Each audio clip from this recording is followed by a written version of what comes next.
अरे तू नाही आई, खरंच हो नाही, म्हणाला नाही. होतास. हवं तर बाबांना विचार. आई काय? तू थापा काय? मारू नकोस हा. आई तू थापा मारू नकोस हा.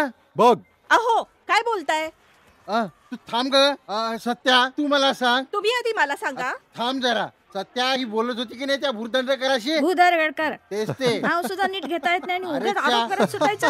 हे आई बघ. आई हा हो म्हणाला होतं की नाही मला सांगा. आई आता चलो. ह्यावेळेस शोभत का हिला हे. आता हे वयच आहे त्याचं लग्नाचं.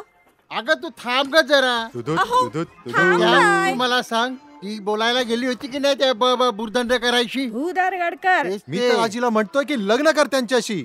अरे वय काय आहे तिचं 70. ते मलाही माहितीये. मग विचारताय कशाला. यावेळेस शोभत का हे.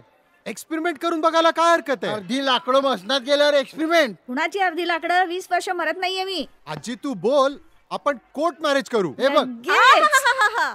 स्वतःच्या एका लग्नाचा पत्ता नाही आणि आजीचं दुसरं लग्न लावायला निघायला. हवं तर पळून जा त्या बुदरगडकरांबरोबर. अरे सत्या तुझ्या जिभेला काही हाड. अहो अहो तुम्ही व्हिडिओ दाखवा. हा दाखवतोच. अरे लहान आहे का तो, त्याचं त्याला ठरवू दे ना.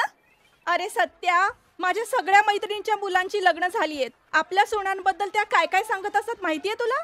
हे असं बिनसुनांचं जगण्यापेक्षा ना मेलेलं बरं. टीव्हीवर इतक्या चांगल्या चांगल्या सिरियस लागतात.